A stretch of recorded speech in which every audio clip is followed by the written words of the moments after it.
Good evening, and welcome to another edition of Nevada County Interviews. I'm your host, Paul Minicucci.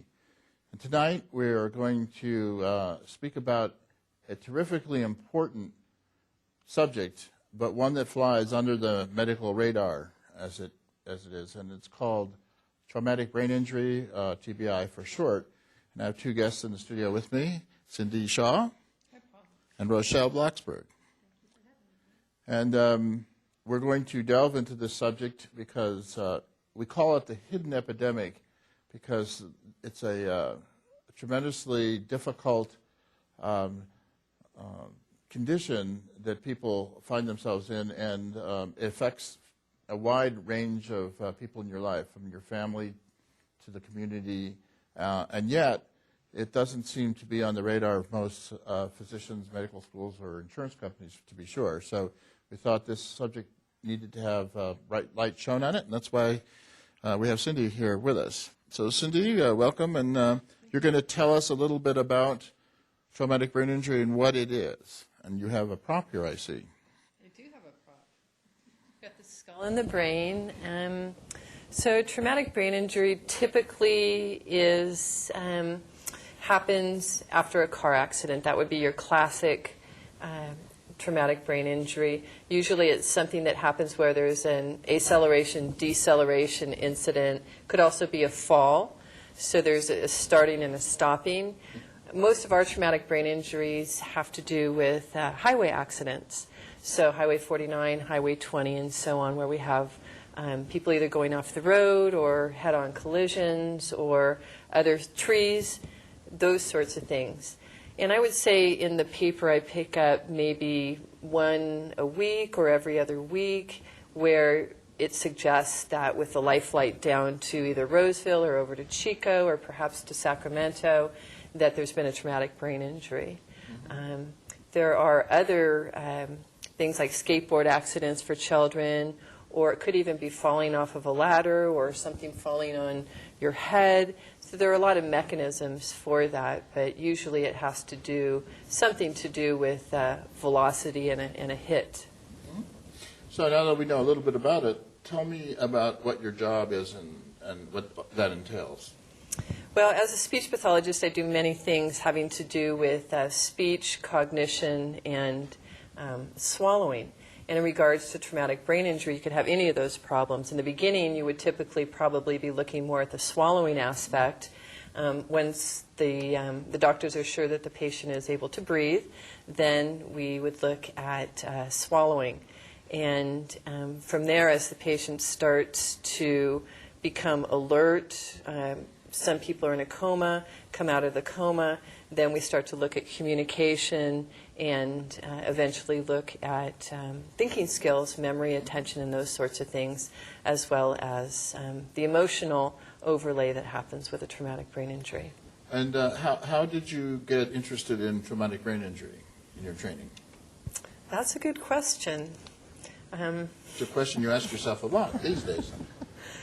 Well, I was fortunate to work in a rehabilitation center that specialized in traumatic brain injury. In the town of Pasadena, there were a group of parents who saw this gaping hole. There was nothing for their children to rehabilitate them after these horrific accidents. So a group of parents came together and started a cognitive rehabilitation center on their own. So that was a community-run center, and I just happened to be at the right place at the right time, not only to get that job, but then eventually a large corporation came in and bought the center and made that part of their own. That was Casa Colina. And that kind of started my interest in traumatic brain injury as far as that particular diagnosis. Did there come a point in your career where you said, aha, this is something really important that I ought to take up as a specialty, or was it a more gradual thing? How did you get into TBI? I think as soon as I had the opportunity to work in that center, and I saw these people who were, living these normal lives, who were suddenly thrust into this huge change as a result of the traumatic brain injury, I just knew that that was something that I would have a passion for, And I was fortunate, again, to have the opportunity to work in that setting. No, I'm not ignoring Rochelle. We're going to get to Rochelle's story in a little bit.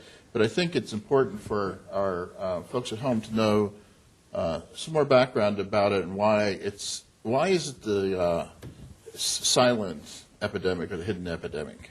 Well, that's a very good question. Probably a lot of people that we know have traumatic brain injuries, and we don't even realize it. Because when we think of an injury, we think of broken arms and legs, and even when a patient is in a car accident, the first thing they do is, look at the orthopedic aspect of it. But in a lot of cases, there is no real physical manifestation left over. The arms and the legs heal up, but the most dramatic change ends up being the inability to handle thinking and emotions. So you can't see that. And I run a monthly support group, and if you were to come to the group, you wouldn't be able to tell who had a head injury and who did not have a head injury. Right. Now, I worked in, as we were discussing off camera, I worked in the legislature for several years on this issue when I was on the staff of the Senate Health Committee here in California. And I was just amazed at how little is known, how much people don't pay attention to this. There's a lack of policy, and lots of folks in the medical establishment or the corporate medical departments try whatever they can to sort of diminish traumatic brain injury. There's a lot of naysayers out there. And one thing that we did learn from some of the folks who had sustained traumatic brain injury was that in several cases, they themselves didn't know that they'd been injured. That I had one case where a young man woke up, he came back to consciousness as he was on the street corner. He felt like he had fainted. And it turned out nobody actually stayed with him, which was amazing to me. But he got hit by a car, and he didn't know it. Wow. And there was no, and it wasn't until 5 or 6 months later, after things started happening, as you point out, the pathology of it started affecting him. And he happened to have a doctor who knew a little bit about traumatic brain injury that he actually got diagnosed with it. So does this happen a lot, that doctors miss this? Absolutely. And I think back to a case that was real poignant where there was I would say she was about 26 or 27 years old, and it had been 5 years since her accident. She had gone off-roading with some friends, and when she came through the ER, they did the usual. They did the x-rays, and they fixed up her bones and so on. And then they sent her home. And after that, she was never able to live on her own again. She had to move in with her parents, and they chalked it up as some sort of psychosis. Right. She continued to pursue medical treatment, and at one point she ran into a doctor who said, "Wait a minute, did you lose consciousness?" And she said, "Well, that's what I was told," because the person doesn't remember that they lost consciousness. Right. Of course, yeah. And he went back to the emergency room records and combed through what she had. So this took a lot of time on his part. Ended up getting her an MRI, and it showed up that she had had some frontal lobe damage. It showed up on the MRI, and she was able to get some treatment for her traumatic brain injury after that. So this was 5 years later, and she was being treated as a patient with psychosis. Right. All of a sudden, and this is what happens. seemingly regular neuro people show up with psychosis all over the place. It's amazing. Exactly. And we're going to talk about perhaps the biggest adjustments and changes in a person's life, which happen on the emotional, and interrelationship side with families, members, and so forth, because that's really where this plays out. Mm-hmm. But for now, let's talk a little bit more about the mechanics of it. We have a brain here. Do you want to show us what happens in a traumatic brain injury? Okay, so I have here a skull, and we're going to take off the skull cap. And by the way, I did go to a brain dissection course. It was a 4-day course at Marquette University. And they actually sawed the skull off just like this. So I'll turn this around so you can see. And this is not real. But what you may not, I don't know how well you can see, there are bony protuberances inside the skull cap. So this contains the brain. The brain is actually fairly gelatinous, so it's soft, and it fits right inside the cranium. And what happens is that during the accident, the brain will get jostled around inside the skull. So one of the primary points of is right here in the frontal lobe, because usually people hit the front of their head in a car accident, let's just say, for example, just using the classic head injury. And the underside of the brain here can then be impaled by the skull itself. As well, the other mechanisms are that this is the brain stem here. So what you have is you have the neck, you have this small body holding 3 pounds on top of it. So you get a torquing action that happens. That's one of the actions. And that creates this twisting and turning on the brain stem that can then lead to troubles in the beginning with respiration, breathing, swallowing, those sorts of basic functions. And then there's also the impact. And so you hit the front of the head here, and then it has a coup and contra coup where it will hit the back of the head as well. So you have 2 points that may have a complete impact. And hitting the front of the head, for example, a lot of people lose their sense of smell because right here are the olfactory bulbs. And then you have the optic chiasm right below here, so most people also have visual problems. So that's another thing. Then the other thing is if you're going 50 miles per hour one way and 50 miles per hour another way, that's 100 miles an hour of impact. And there you find diffuse axonal damage. So on autopsy, for example, you can see that all of these axons and neurons have been damaged. And there are billions upon billions of brain cells. So that can only be seen, but they're obviously very small, so that can be seen.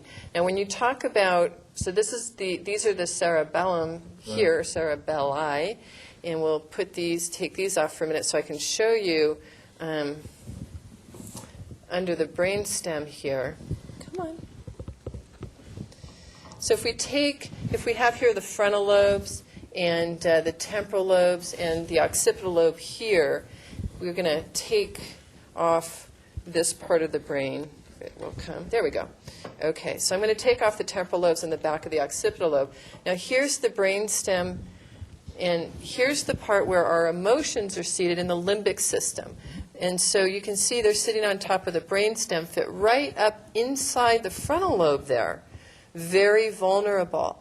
And what happens is the limbic system controls our emotions, also has to do with the fight or flight response with the amygdala, and also the hippocampus, which stores our memories and has to do with helping us with some spatial orientation. So very vulnerable when you hit your head, that the emotional center and the short-term memory center are also affected, as well as the fact that attention, personality, insight, those sorts of things are affected in the frontal lobe. So that's kind of a basic of how the brain can be affected by an accident. Of course, you could have something fall on the brain, and then you have a different trajectory here, and then you have damage to specific parts of the brain, but then also those other mechanisms at work.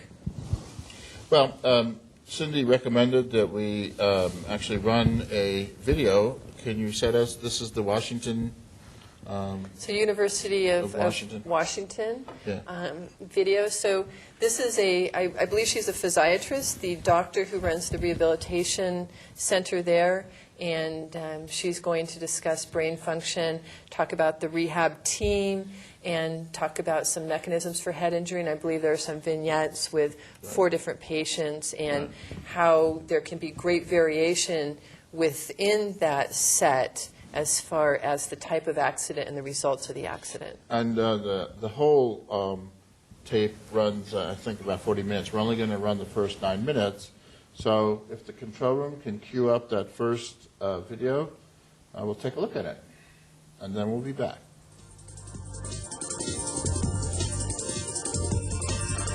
Think forward. Think Research Channel.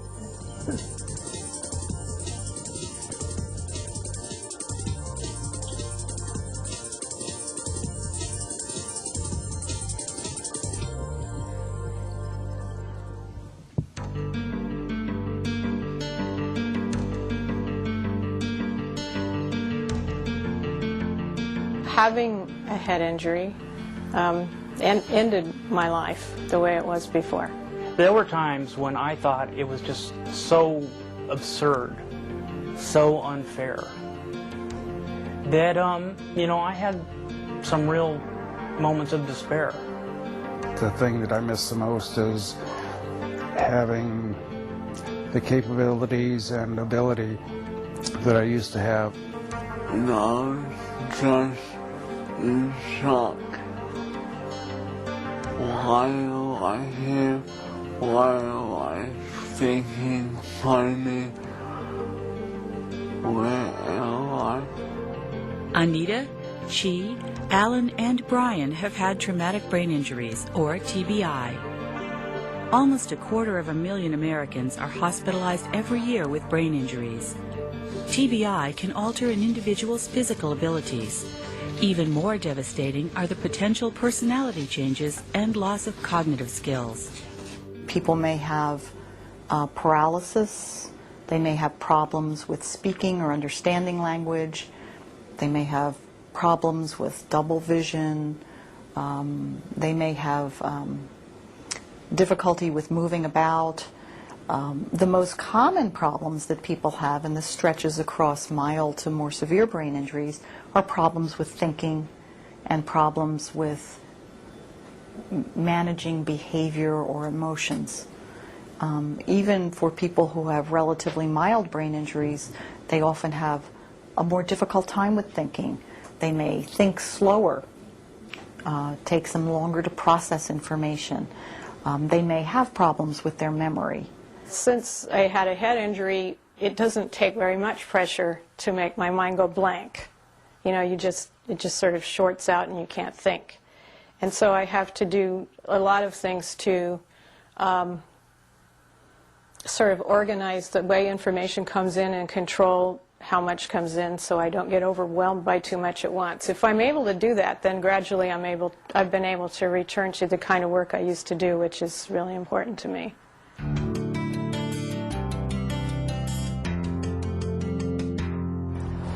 Like all the people who run the park. 4 years ago, a car accident left Anita Kay with broken bones in her pelvis and lower back. Being physically strong and athletic was part of my identity. The day before the accident, I ran around Discovery Park, for example. So it was hard to go immediately, in one day from someone who does that to someone who can't even stand up. Anita regained much of her physical abilities through rehabilitation therapy and a lot of determined work. But she had a brain injury as well, and that has been the longest part of Anita's recovery. I had no idea going in how long it would take, and I think it's really important for people to be realistic or to know they're in for a long haul. About 9 months after my wreck, I had a neuropsych evaluation, and the neuropsychologist said that with the kind of head injury I had, it could take 4.5 years for it to be better, and I got very angry.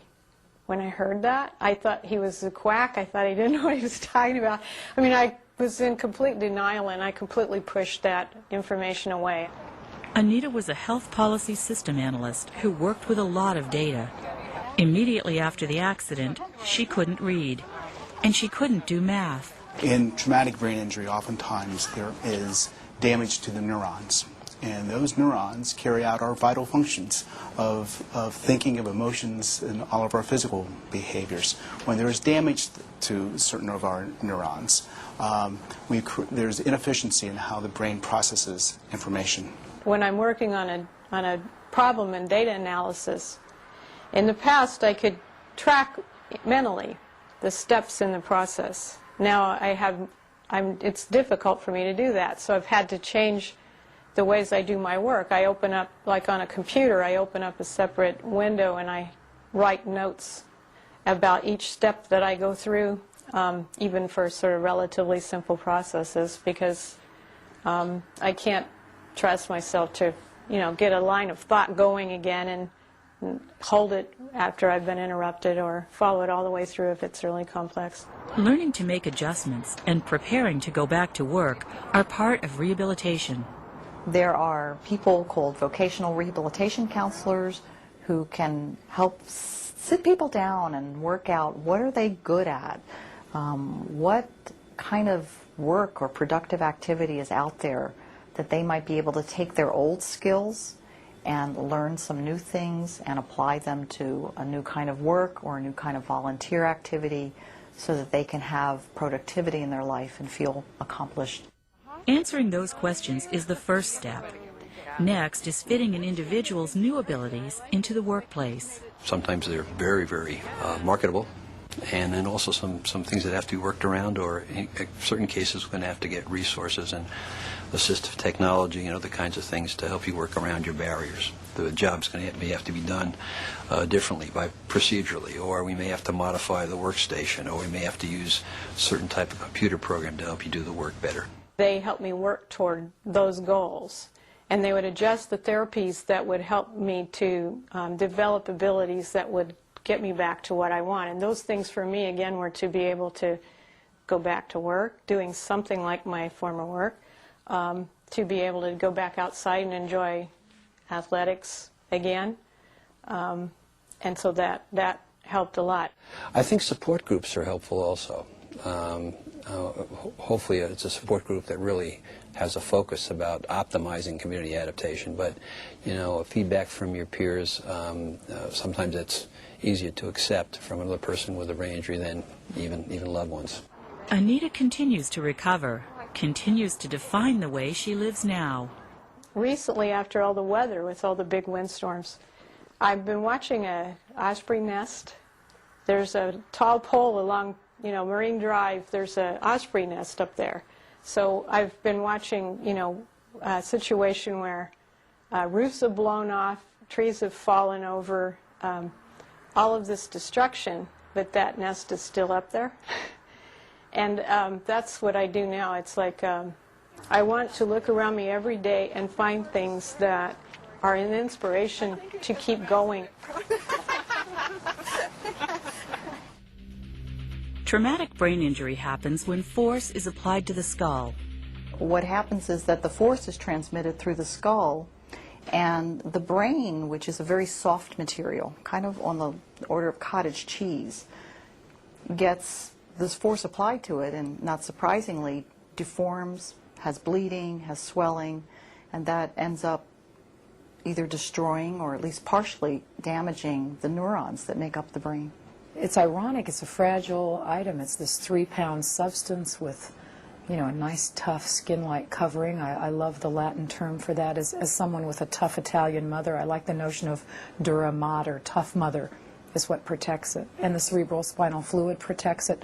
The skull is very thick. It protects it. There's really a tremendous amount of protection, but there are also a lot of things that can go wrong in a severe traumatic brain injury.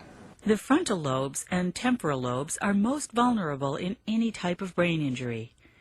Damage to those lobes affects a person's executive.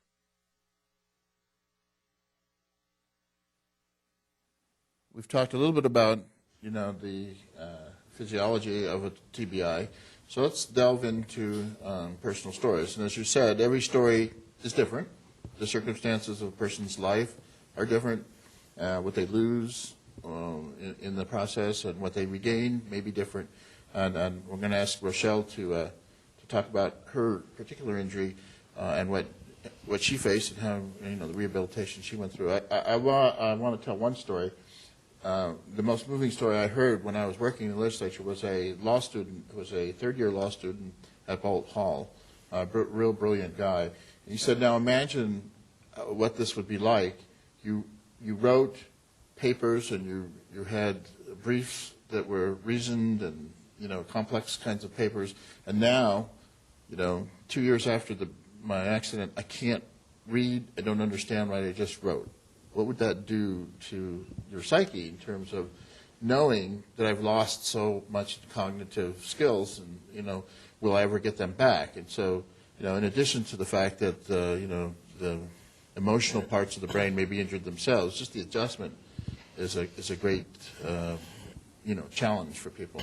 So Rochelle, tell us, if you will, about what happened to you and shortly thereafter, and then in the longer haul, what happened? Okay, I was hit on the head by an access panel that came down on me, so it hit from the back to the front. So and it compressed. So I also had neck and shoulder injury that went along with it, but still not anything anyone could see. Now, were you aware of the panel hitting? Did you remember it? At this point, I don't know if I remember the accident or if it's just because people have told me about it so much. I mean, I can tell the story, but I don't really remember it that well. I've lost 2 years of memory of my life. There's 2 years I don't remember at all, except from stories that I've heard over and over again. So you had this injury. What happened next? When did you become conscious again, and how did you get taken to the hospital, or what happened there? Well, I thought I was okay because we're raised to think, you know, if you get bumped on the head, everything's fine. It's just a bump on the head, so you have to continue to work and go on.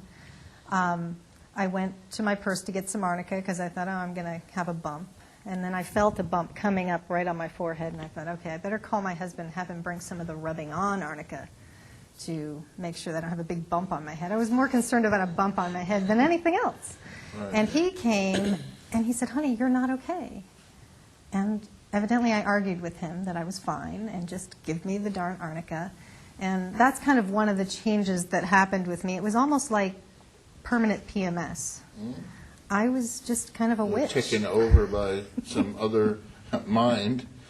Literally, that's probably what was happening. So, so after a while, he took me to the hospital when somebody else came in, and I needed a second opinion for somebody else coming in and saying, Rochelle, you're not okay. You're not you. And so, what was your work that you were? I was the manager of a pet store at that point. And so people would be asking me questions, and I would be giving them answers, but they would be answers to questions that they hadn't asked. They were good answers, they just didn't go with the questions that were being asked at that time. So you tried to return to work quickly after you got from the hospital? No. I got worse. Once I left and went to the hospital, they did all the intake and asking me questions, and do you know who the president was? I didn't know who the president was. And I didn't answer most of the questions right. And it just got worse and worse from there. By the time I got home, my headache was so bad, I thought, geez, I thought I knew what a headache was, but I didn't. This is horrific. And it just continued to get worse and continued to get worse. And I couldn't talk very well. I was stuttering.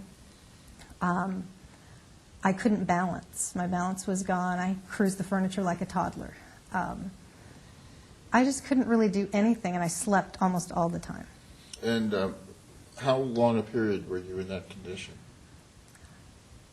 Do you know? Well, for the first year, I was like that for sure. I didn't get any treatment except for the standard 12 visits to physical therapy that you get with workers' comp because they don't believe that you're not faking it.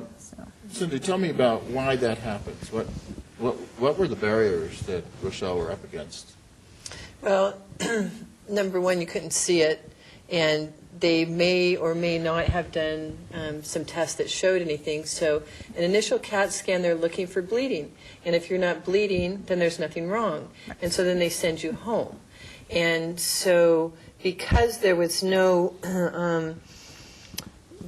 hard evidence as far as neuroimaging, which was only the CAT scan, which wouldn't show anything anyways, then there wasn't a problem. And so then the patient is then put into a situation where it's them against the insurance company to cover the problem. And then the patient has to prove that they had a head injury, even though they were in an accident. And the only way that proof comes is with a positive MRI or a positive EEG. Those are usually the two ways that you can get help. And even if you have a car accident, which is more dramatic than something falling on your head, this may happen. And so then you're struggling to get someone to recognize, wait a minute, I'm sleeping all the time, I have massive headaches, I can't think, I can't remember. Rochelle, were you living up here in Nevada County? Yes, I was. So, Cindy, is that a problem to be in a remote location like here? Would Rochelle have stood a better chance if she were in San Francisco? I'm not sure. Yeah.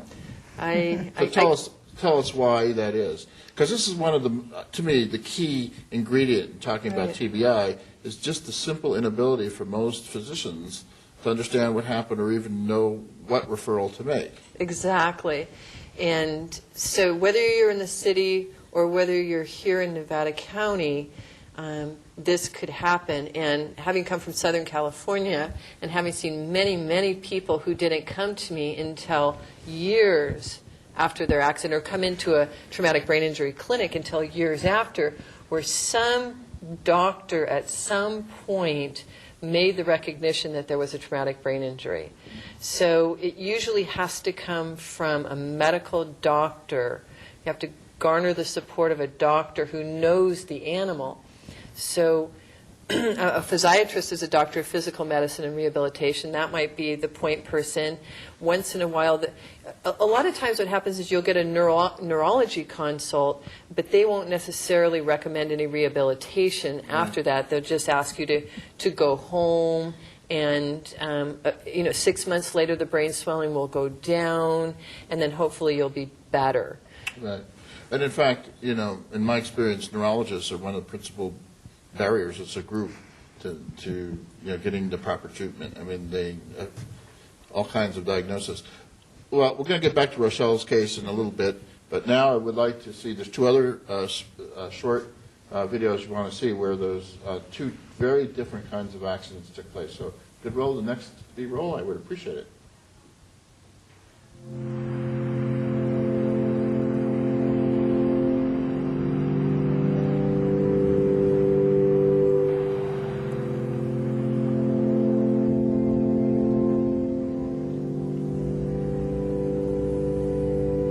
As a mom, I think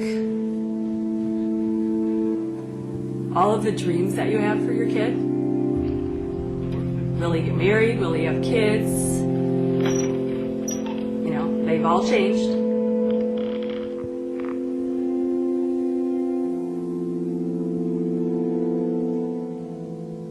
I was bowling, and Josh came out of the bar about 9:30 that night and, was talking to me. He was obviously drunk. And she said, "You're not driving, are you?" And I said, "Mom, my car's not even here." And she's like, "Oh, okay." About an hour later, when I got done bowling, I went in to see if he'd come home with me, and they were gone.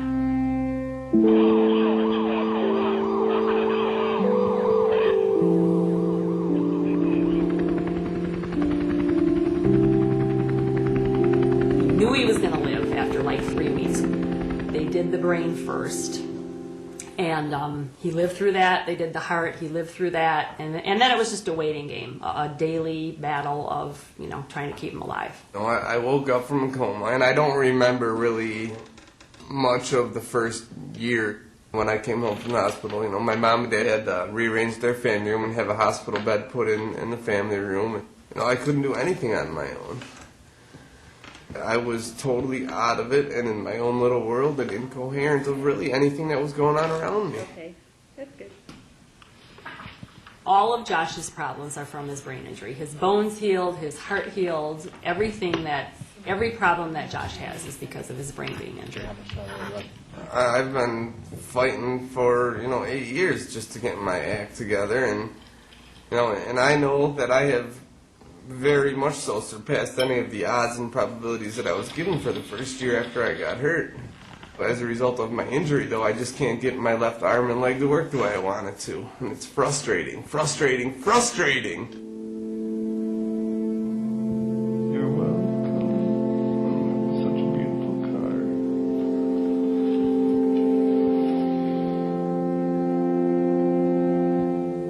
Because I spend a lot of time at the high school, football games. I do concessions for the football games, and you see a kid, get hurt, and they go back in and play, and I'm like, nobody takes it seriously. They don't think about what's happening to the brain. I never wore, a helmet when I was riding a bike or skateboard, and I can tell you why. You know why?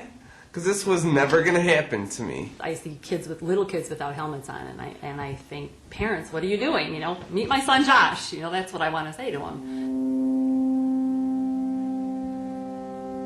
when my mom and I are in speaking of the driver's ed classes in high schools about drinking and driving, you know, I can see the punk kids that are sitting there just like I would have been 15 years ago, thinking, you know, man, screw you, it ain't gonna happen to me, it'll never happen to me. It changed our whole routine then, and from then on, my son Jake was looking at colleges, and he changed his whole life plan. My son Doug, I think to this day he's still angry. Josh's sister, she lost her mom. I mean, my life was taking care of Josh. You think you're going to make these decisions, and they're only going to affect you, and they don't. They affect everybody that you know. Before I got hurt, I could go anywhere, and I had friends everywhere I went.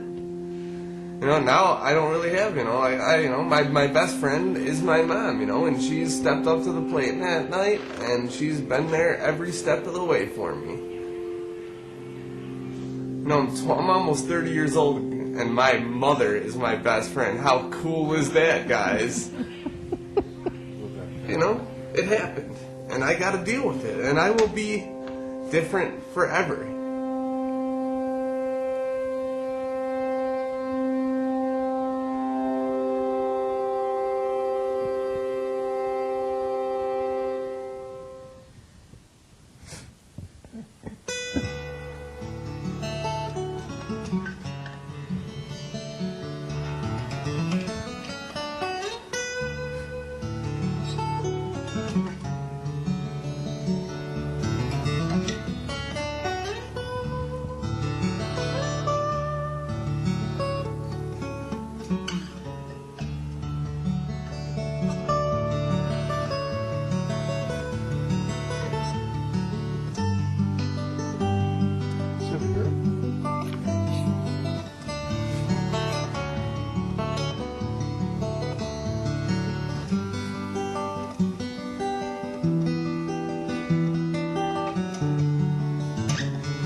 One more time. That's Michael, that's Mr. Kelly, that's me. Okay. That's Sharwanda the camera. That's Mason, and that's Wes. Let's try it again. Their son Mason. Who's that? Let's try it one more time. Is that Mason? Who's Mason? That's Mason? Yes. And who's that? That's Mr. Kelly. It's not Mr. Kelly. Let's try it one more time. What did you say? We're ready to go home. Not yet. Next Friday. Why can't we go home now? How is that, Tiana? You want a little more? No. Really? You didn't eat very much. Sure. That's Cigarettes?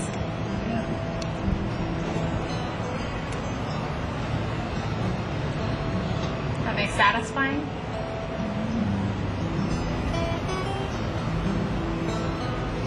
What is it? Look, let me see.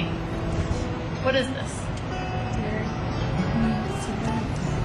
Queen cigarettes? Dairy Queen cigarettes. I don't think so, Tiana. Try it again. Let's try it again. What is it? Cigarette Bell South. Huh? It sounds Bell South. Bill South? Okay, but what is this? I can't like this too.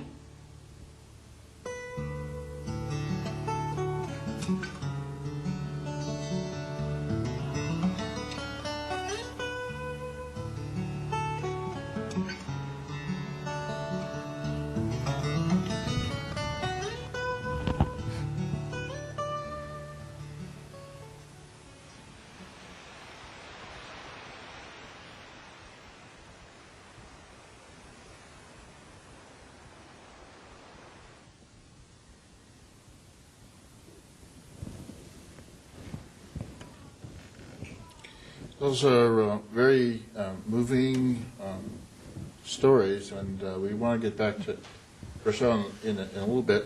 Let's talk about what we saw. In Josh's case, you could see that he was right on the edge of being frustrated and trying to come to grips with, his accident, for some time afterward. We talked a little bit about how, in a sense, when you look at this, Josh's story might be, some people might judge him that he himself did this to himself with, by driving inebriated, and so, he deserved it or something, like that.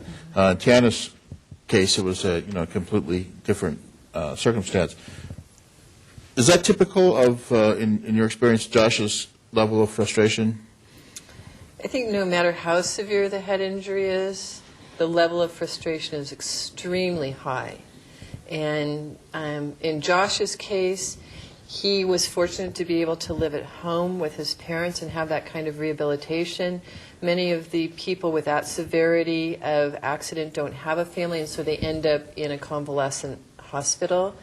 But even if you have someone who has what's called a mild traumatic brain injury, like most of the people in the support group that I run, every single one of them will express a lot of frustration, and they tell me if I go to their house, they can see the holes in the walls and the broken lamps, and the family will also testify to their frustration. Right.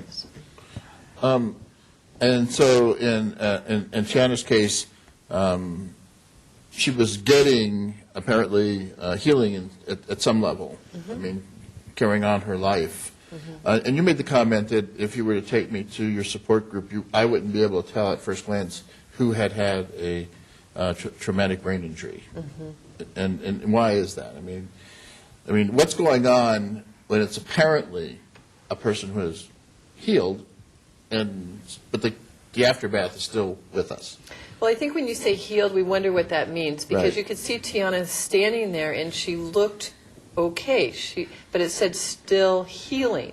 Now's when the healing really begins, because you're starting to step out into the world. See if you can get out of the house. Many people don't even come out of their house, can't even go into the stimulation of the community until after a year or so. And then they have to force themselves. Places like Kmart and the market, those are out of the question because it's too overstimulating. So when you see somebody at that point, it can take years and years and years, and maybe even a lifetime, to heal until there's some sort of equilibrium that's gained through a balance of accepting where the person is now, kind of leaving the old life behind, and moving on with a new perspective. Right. Now, Rochelle, if I were to meet you in the supermarket and talk to you, I would say, I would not know that you had any brain injury, had sustained that. How healed are you in terms of cognitive skills? Well, I was able to get to be a certified neurofeedback therapist. Right. and Are there any go through functions you can't do now that you could do before? Oh, certainly. Like what? My memory isn't nearly as good. I can't like I know I can understand functions and processes, but I can't remember all the names that go with them sometimes. So, you know, I lay back on that quote, you don't have to remember anything, you can look up.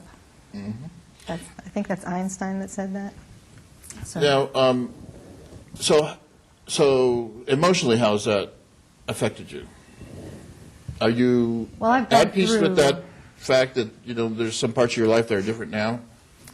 Right. I went through a whole time where I was just wanting to be who I was before. It's like, can't I just go back and be that person I was before with all the function that I had and all the same way I felt? But after a while of struggling with that, I realized no one goes backwards. I mean, would you want to be the person you were 2 years ago? You don't want to be, because you're moving forward. Right. And so once I struggled through that and found that place and looked at it differently, it was just better. And now I can see the blessings that I've learned from my brain injury. You know, I've had learning disabilities, so I can understand those.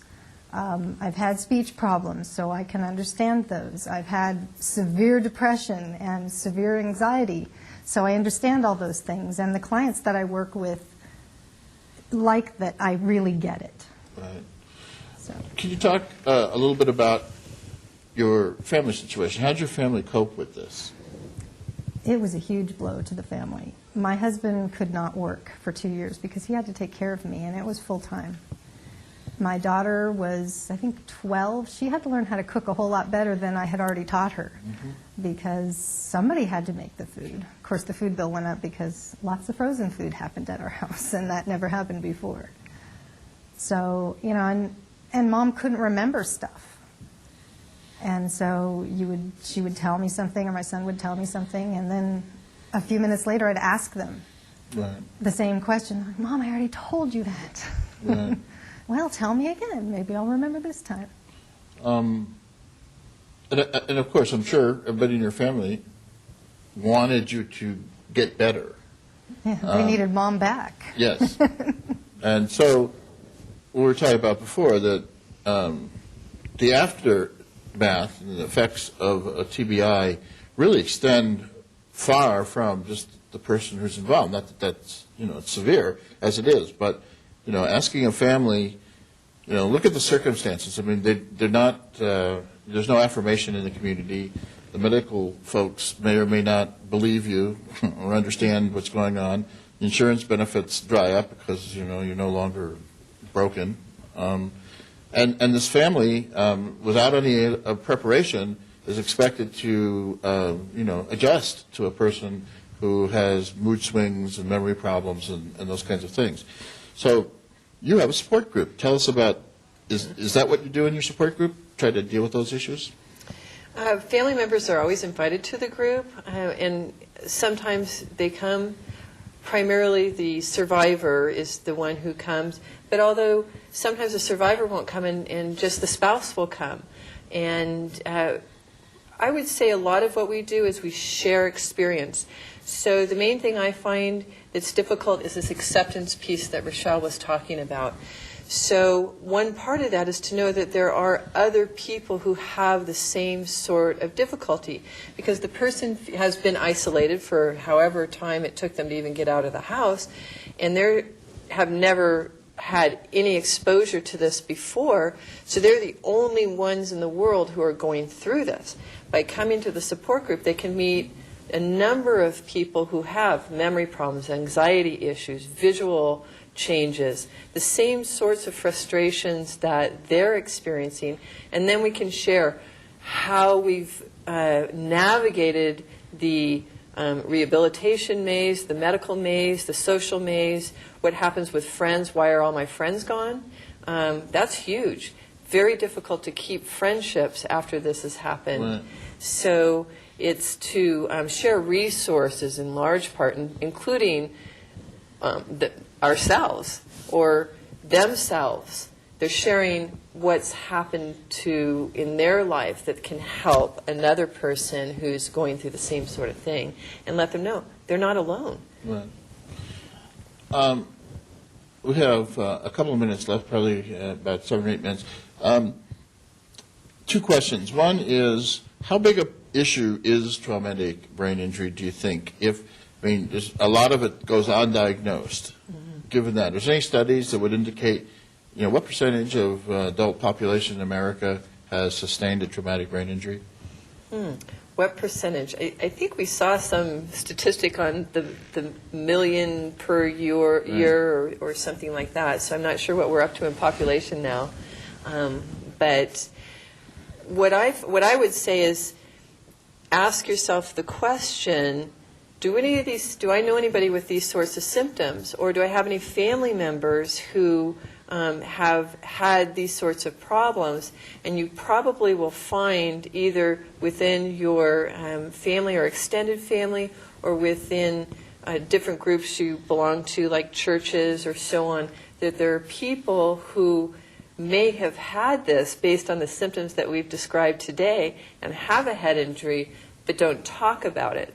But if you were to talk to them, they would probably reveal to you, or if you have a family member, say for example a brother who's run his motorcycle into a tree a few times and has never been the same since and is now holed up in his house, not coming out much, then you say, oh, he probably had a few traumatic brain injuries, but nobody ever recognized it as such. We just fixed the broken arm.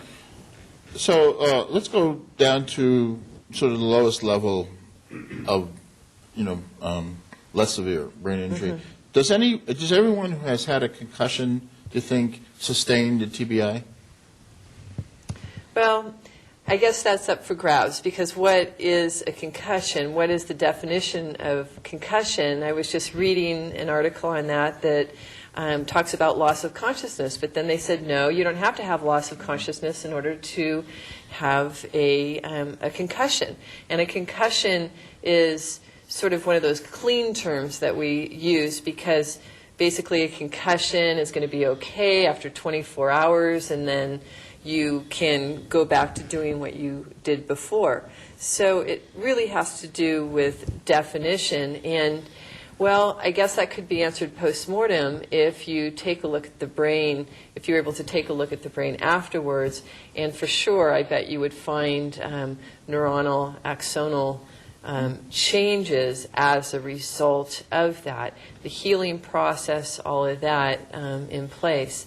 So what we look at is function. Right. And I had a doctor today say, well, you can't tell if there was a traumatic brain injury until time goes by, and then you see what happens. And there's a lot of truth to that, because after a week or two, or you're getting worse and worse and worse, you're not getting better.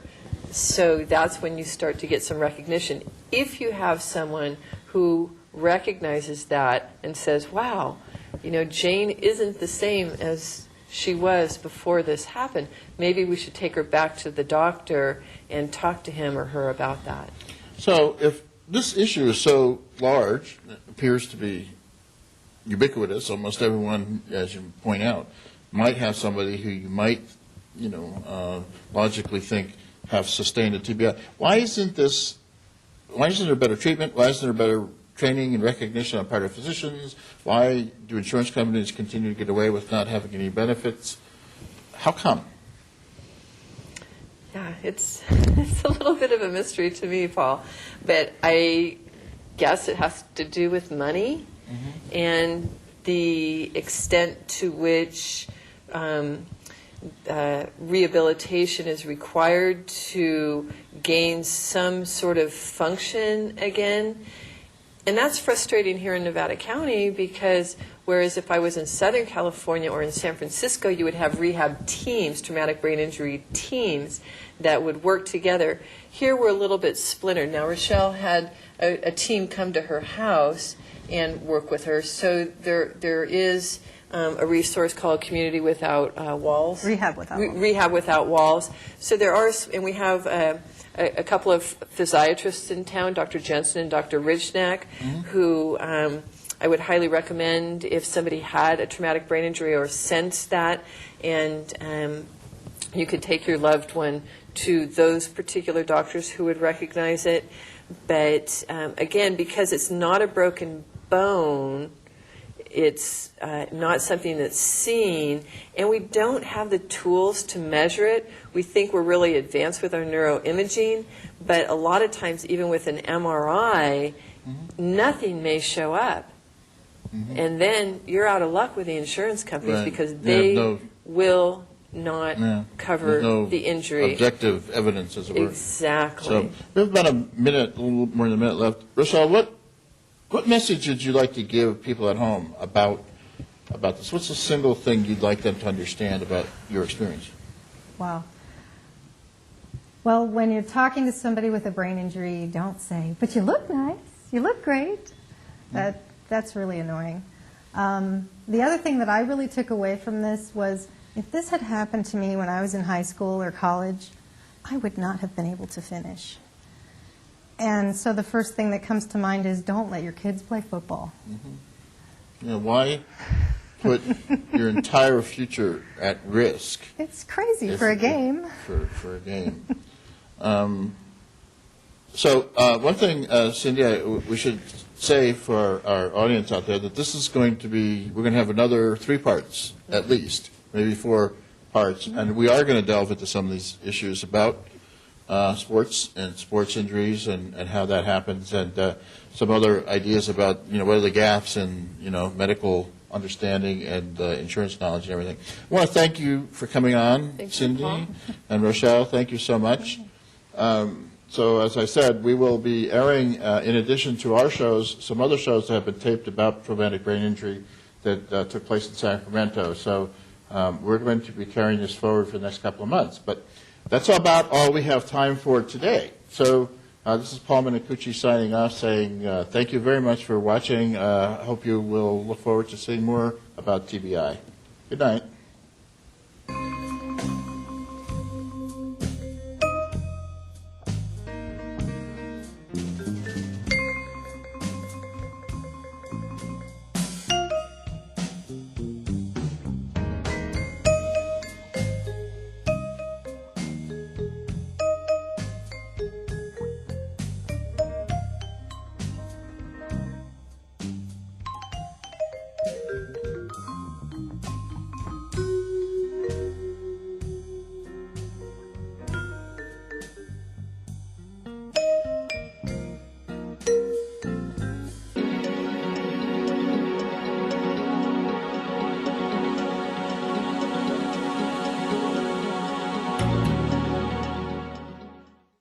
The Center for the Arts in downtown Grass Valley is a multi-use space. We went to the One Stop in search for a new employee, someone who could help us with the facilities and work directly with our